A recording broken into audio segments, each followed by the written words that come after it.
আসল কথা হলো আলিফ লাম মিম, আলিফ লাম মিম সাদ, আলিফ লাম র, আলিফ লাম মিম র, কাফ হা ইয়া আইন সাদ। এই যে আয়াতগুলো আল্লাহ পাক রব্বুল আলামিন নাজিল করেছেন, এইগুলোর কোনো অর্থ আল্লাহ পাক রব্বুল আলামিন বিশ্ব নবীজিকে জানান নাই, বিশ্ব নবীজিও পৃথিবীর কোনো মানুষকে জানান নাই। এইগুলো হচ্ছে রূপক, এইগুলোর কোনো অর্থ হয় না। এইগুলোর যে কোনো অর্থ হয় না, এই কথাগুলো আবার কিছু মানুষ বিশ্বাস করতে চায় না। যেমন রাসূলুল্লাহ সাল্লাল্লাহু আলাইহি ওয়াসাল্লাম যখন নবী, তার উপর নাজিল হয় কোরআনের আয়াত। একজন ইহুদি পণ্ডিত, তার নাম হলো হুয়াই বিন আখতাব। এই হুয়াই বিন আখতাব সংবাদ পেল কেমনে যেন, আরবের মধ্যে একজন মানুষ যার নাম হলো মুহাম্মদুর রাসূলুল্লাহ, তিনি আল্লাহ পাক রব্বুল আলামিনের পক্ষ থেকে জিবরিলের মাধ্যমে কোরআন পান, আর এই কোরআন পৃথিবীর মানুষগুলোকে ছড়িয়ে দেন। হুয়াই বিন আখতাব হলো ইহুদি পণ্ডিত, নবীর কাছে চলে আসলো। আসার পর বলল, ও মুহাম্মদ, তোমার কাছে নাকি জিবরাইল আসে? আমাদের নবীজি বললেন, হ্যাঁ, আমার কাছে জিবরিল আসে। জিবরিল আসার পর তোমার কাছে কোরআনের কোন আয়াত নাজিল করে নাকি? আমার বিশ্ব নবীজি বললেন, হ্যাঁ, জিবরিল আসে, আমার কাছে কোরআন নিয়ে আসে, কোরআনের আয়াত নাজিল করে, সূরা নাজিল করে, যখন যতটুকু প্রয়োজন হয় ততটুকু নাজিল করে। হুয়াই বিন আখতাব ডাক দিয়ে বলেন, ও মুহাম্মদ, তাহলে তুমি বলো। হুয়াই বিন আখতাব ডাক দিয়ে আমার নবীকে বলেন, ও মুহাম্মদ, তাহলে এবার তুমি বলো, তোমার কাছে যে জিবরিল আসে, কি কি সূরা নাজিল করে, কি কি আয়াত নাজিল করে, একটু আমাকে বলো, আমি দেখি সেইগুলোর অর্থ কি দাঁড়ায়। আল্লাহর নবী বিশ্ব নবী সঙ্গে সঙ্গে সূরাতুল বাকারা তেলাওয়াত করা শুরু করে দিলেন। বললেন, আমার কাছে জিবরাইল আসে আর বলে আলিফ লাম মিম। হুয়াই বিন আখতাব চমকে উঠল, হ্যাঁ, কি বলো মুহাম্মদ, জিবরাইল তোমার কাছে এসে আলিফ লাম মিম বলে? নবীজি বললেন, হ্যাঁ। হুয়াই বিন আখতাব চমকে উঠে গেল। চমকে ওঠার পর আল্লাহর নবী বিশ্ব নবীজিকে বললেন, ও মুহাম্মদ, তাহলে শোনো, আমি ইহুদি পণ্ডিত, আমার গবেষণার ভিতরে কি দাঁড়ালো জানো?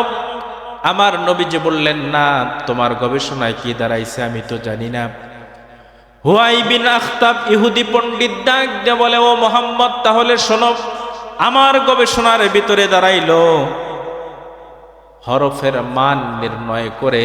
হুয়াই বিন আখতাব ডাক দিয়ে বলে, ও মুহাম্মদ, আলিফ লাম মিম, এখানে 3টি অক্ষর আছে। আলিফের মান হলো 1, লামের মান হলো 30, আর মিমের মান হলো 40। 30 আর 40 হয় 70, আর 1 তাতে হয় 71। ও মুহাম্মদ, তোমার রাজত্বকাল বেশি দিন চলবে না, এই পৃথিবীতে তোমার রাজত্বকাল মাত্র 71 বছর চলবে। বলেন নাউজুবিল্লাহ। আল্লাহ তোমারে জিবরাইলের মাধ্যমে জানায়া দিছেন আলিফ লাম মিম, তার মানে তোমার রাজত্বকাল এই পৃথিবীতে বেশি দিন চলবে না। মাত্র 71 বছরের রাজত্বকাল নিয়ে তুমি মুহাম্মদ আসছো, অথচ মুহাম্মদুর রাসূলুল্লাহ সাল্লাল্লাহু আলাইহি ওয়াসাল্লাম হলেন খাতামুন নবিয়্যিন, আখেরি নবী, বিশ্ব নবী, কিয়ামত পর্যন্ত যার রাজত্ব চলবে, তিনি ছাড়া অন্য কারো রাজত্ব চলার সম্ভাবনা নাই। আমাদের নেতা আখেরি জামানার নবী, বিশ্ব নবী মুহাম্মদুর রাসূলুল্লাহ সাল্লাল্লাহু আলাইহি ওয়াসাল্লাম, তিনি সকল গোটা মুসলিম জাতির জন্য নেতা, কিয়ামত পর্যন্ত নেতা। হুয়াই বিন আখতাব বলে, ও মুহাম্মদ, তোমার রাজত্বকাল মাত্র 71 বছর। এই কথা বলার পর হুয়াই বিন আখতাব ইহুদি পণ্ডিত নবীকে জিজ্ঞেস করে, ও মুহাম্মদ, তোমার উপর এইরকম আরো কোনো আয়াত নাজিল হয়েছে নাকি? আল্লাহর নবী বিশ্ব নবীজি ডাক দিয়ে বললেন, ও ইহুদি পণ্ডিত হুয়াই বিন আখতাব, শোনো, এরকম আরো আয়াত আমার উপর নাজিল হয়েছে। কি আয়াত নাজিল হয়েছে তাহলে বলো। আল্লাহর নবী বিশ্ব নবী দ্বিতীয়তে তেলাওয়াত করলেন, আলিফ লাম মিম সাদ। তেলাওয়াত করার পর হুয়াই বিন আখতাব বলে, আমার প্রথম গবেষণা ভুল ছিল। আমি বলেছিলাম তোমার রাজত্বকাল হলো ৭১ বছর, কিন্তু না, এবার তুমি যে আয়াত তেলাওয়াত করলা তাতে অর্থ দাঁড়ায় ভিন্ন। আল্লাহর নবী বললেন, কি অর্থ দাঁড়ায় তুমি বলো। হুয়াই বিন আখতাব বলেন, আলিফের মান হলো ১, লামের মান হলো ৩০, মিমের মান হলো ৪০, আর সাদের মান হলো ৯০, সব মিলে হলো ১৬১। তার মানে তোমার রাজত্বকাল সময় ৭১ বছর নয়, বরঞ্চ ১৬১ বছর তোমার রাজত্বকাল। আগে বলল এক কথা, এখন বলে আর এক কথা। তার গবেষণায় যেটা আসতেছে সেটা বলতেছে, তোমার রাজত্বকাল ১৬১ বছর থাকবে। আবার প্রশ্ন করলো, ও মুহাম্মদ, তোমার কাছে কি এরকম আরো কোনো আয়াত নাজিল হয় নাকি? আল্লাহর নবী বিশ্ব নবীজি বললেন, হ্যাঁ, এরকম আরো আয়াত আমার কাছে নাজিল হয়। বলে, কি নাজিল হয় তুমি বলো। আল্লাহর নবী বিশ্ব নবীজি বললেন, আমার কাছে নাজিল হয়েছে আলিফ লাম র।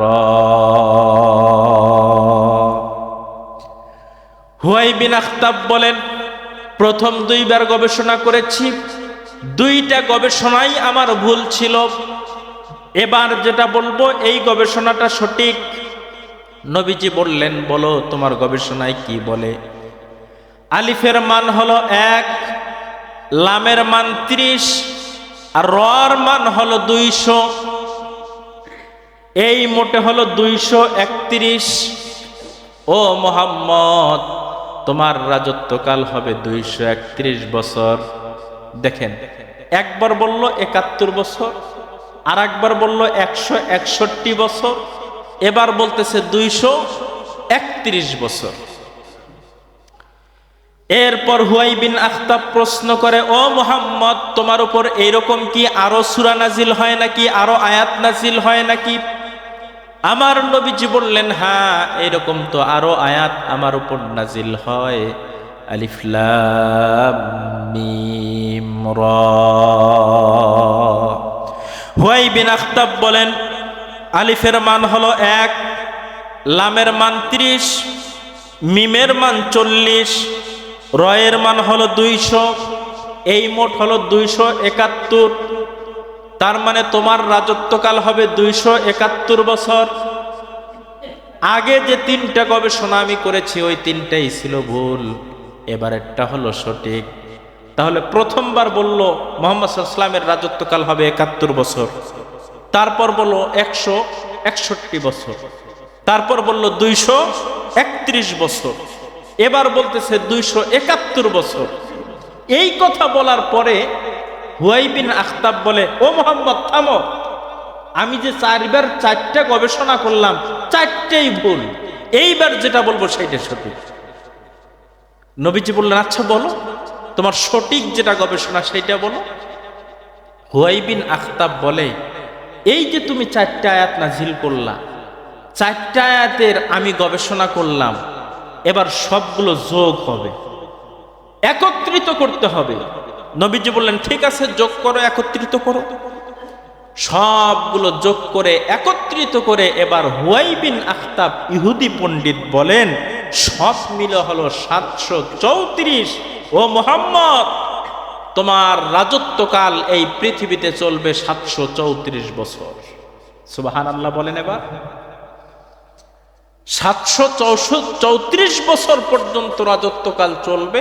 এটা হুয়াই বিন আখতাবের একটা গবেষণা ছিল, কিন্তু যদিও তার গবেষণা ভুল, কারণ মুহাম্মদ সাল্লাল্লাহু আলাইহি ওয়াসাল্লামের রাজত্বকাল কিয়ামত পর্যন্ত। কিন্তু এই কথা বলার পর হুয়াই বিন আখতাব বলে, ও মুহাম্মদ, তোমার যে 4টা আয়াত নিয়ে আমি গবেষণা করলাম, কেন জানি আমার মাথা ঘোরে, আমি বুঝতে পারতেছি না আসলে এই গবেষণাগুলো ঠিক না ভুল। আল্লাহ পাক রব্বুল আলামিন তখন আয়াত নাজিল করে হুয়াই বিন আখতাবের এই কথাগুলোর জবাব দেন। আল্লাহ পাক রব্বুল আলামিন বলেন, হুয়াল্লাযী আনজালা আলাইকাল কিতাবা মিনহু আয়াতুম মুহকামাতুন হুন্না উম্মুল কিতাবি ওয়া উখারু মুতাশাবিহাত ফাআম্মাল্লাযীনা ফী কুলুবিহিম যায়গুন ফায়াত্তাবিউনা মা তাশাবাহা মিনহু ইবতিগাআল ফিতনাতি ওয়া ইবতিগাআ তা'ওয়িলি। আল্লাহ পাক রব্বুল আলামিন বলেন, আমি কোরআনে পাক নাজিল করেছি 2 প্রকারের আয়াত দিয়ে। ভালো করে বুঝেন, আমি কোরআন নাজিল করেছি 2 প্রকারের আয়াত দিয়ে। এক প্রকার হলো যার অর্থ হবে, যার তাফসীর হবে, যার ব্যাখ্যা বিশ্লেষণ হবে, এইগুলো হচ্ছে উম্মুল কিতাব। ওয়া উখারু মুতাশাবিহাত, আর দ্বিতীয় নাম্বার হলো যেইগুলোর অর্থ নাই, রূপক, যেইগুলোর কোনো ব্যাখ্যা হবে না, বিশ্লেষণ হবে না। কেউ যদি ওইগুলোর অর্থ করতে যায়, ব্যাখ্যা বিশ্লেষণ খুঁজতে যায়, তাবিল করতে যায়, আল্লাহ পাক রব্বুল আলামিন বলেন তার মাথা ঘোরা শুরু হয়ে যাবে।